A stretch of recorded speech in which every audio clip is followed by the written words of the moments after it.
Very typical Glenfarclas.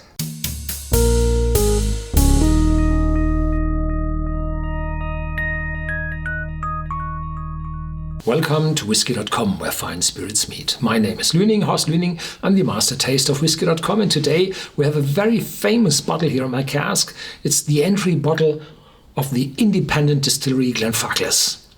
Glenfarclas is one of the, big, independent, family-owned for generations distilleries of Scotland. And the 10 years old is the entry bottle. There are a few younger without an age statement, but they are not that spread in the market, not always available. And the 10 years old is the entry bottle into the range of Glenfarclas, which spreads up to 40, 50 years. And because Glenfarclas is independent by nature, by private ownership, they're able to produce whiskey independent from the market. So there are always whiskies on stock with an age statement on it, and I would say 95% of all Glenfarclas are sold with an age statement. As I said, they start with 10 years old, then they commence with 12 years, 15 years, 17 years in some markets, 21 years, 25 years, 30 years, quite rare today, 40 years. I still have some, and they're going up to 50 years, and all the old family casks, they have a wonderful range of whiskies, all with an age statement, and most of them from sherry casks. And this 10-year-old is said to have at least 50% first fill sherry casks in it. The color is by nature. You can see it's really dark for only 10 years, and it's just 40%, and it's really affordable, around 30 euros, dollars, pounds, and the label is very simply held, and they do not change the label often, so it's quite constant over the years. Just the legal regulations have some influence on the label. They changed the shape of the bottle, I think 6-8 years ago. They changed it from a standard liquor bottle down to this bulgy bottle. And the older whiskies, 15 years old and older, they have a brown colored bottle, so they look more expensive, more valuable.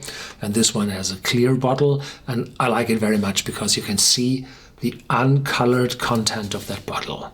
Wonderful.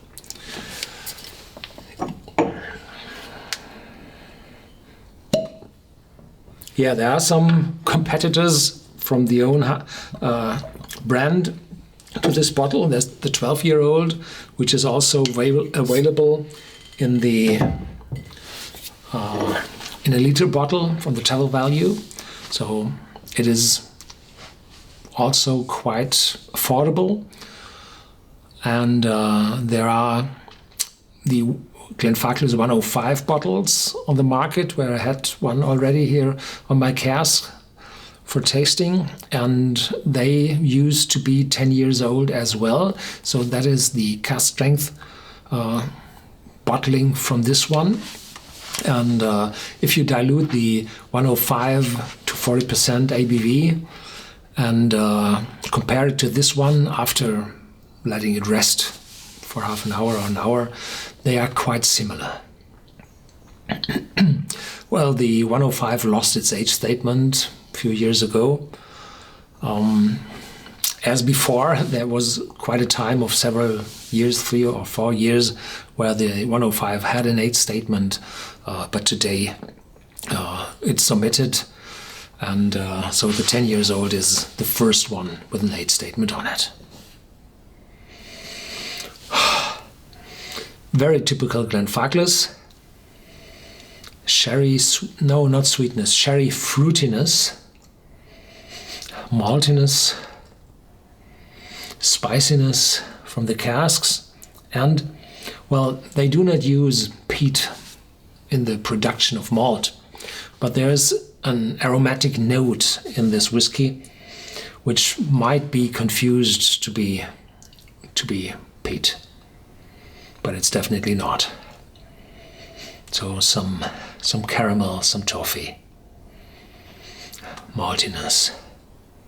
A wonderful nose for just 10 years.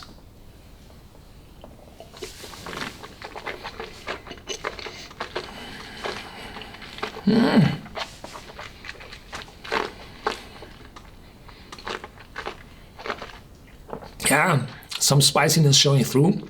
Glenfarclas uses huge pot stills, which give, well, a better distillation because of the size. The alcohol vapor is distributing better so that the lighter alcohols go over the line arm to the condenser and are separated better.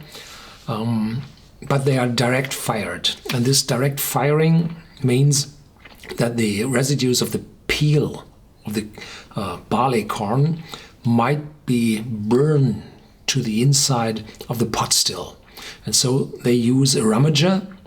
This is a copper chain turning around very slowly by an electric motor, and this hinders, like you're turning a spoon during cooking, so that the residue from the peel isn't sticking to the wall, burning to the wall. And with this, the alcohol is having more contact with the copper, and then the catalytic conversion takes place, more intense, and well, there is some wear on the copper and the copper wall of the still, so the stills in the low part have twice the thickness than the typical normal stills, which are indirectly heated because of the turning rummager. And with this, we have more copper reacting with the whiskey. This tends to mature a whiskey faster. So there is the work a maturation has to do in a warehouse takes already place in a pot still by the catalytic conversion, by the oxidization which takes place during distillation. Wonderful sherry, and it's said that at least 50% should be first fill oloroso.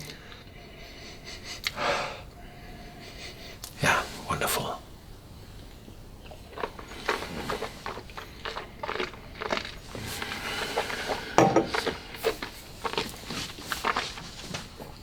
Yeah.